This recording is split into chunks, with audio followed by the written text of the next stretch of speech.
খুশবু আর রিশাদকে এবার হাতে নাতেই ধরে ফেলবে সেতু। বিস্তারিত জানতে সম্পূর্ণ ভিডিওটি দেখতে থাকুন। আসসালামু আলাইকুম প্রিয় দর্শক, সবার কি অবস্থা? হাজির হয়ে গেলাম দীপ্ত টিভি নিবেদিত খুশবু নাটকের 106তম পর্বে কী সব ঘটতে চলছে তার অগ্রিম খবর নিয়ে।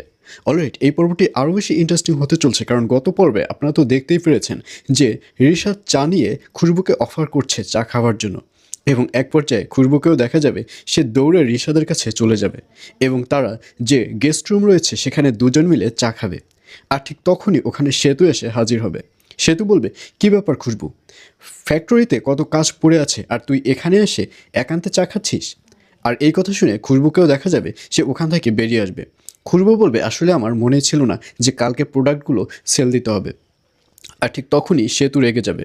সেতু খুশবুকে ফ্যাক্টরিতে নিয়ে এসে বলবে, আসলে আমার ভাইয়ের সাথে যে তোকে বিয়ে দেয়নি, অনেক ভালো একটি কাজ করেছি আমি। কারণ তোর চরিত্রে যে এত সমস্যা, তুই যে এত বাজে একটা মেয়ে, সেটা আমি আজকে জানতে পারলাম। আসলে তোর জায়গায় আমি হলে আমি তো এখন পর্যন্ত সুপারভাইজার নয়, আমি তো এই ফ্যাক্টরির ম্যানেজার হয়ে যেতাম। কিন্তু তুই এখনও সুপারভাইজার কীভাবে আছিস? তাড়াতাড়ি ম্যানেজার হয়ে যায়, ম্যানেজার পোস্টে অ্যাটেন্ড কর রিশাদকে পটিয়ে পাঠিয়ে। এইসব বলে ওখান থেকে চলে যাবে সেতু। আর অন্যদিকে বাড়িতে আমজাদকে দেখা যাবে সে সুইটিকে অনেক বেশি মারধর করবে, কারণ সুইটে যে পরকীয়া করে এটা আমজাদ জেনে গেছে।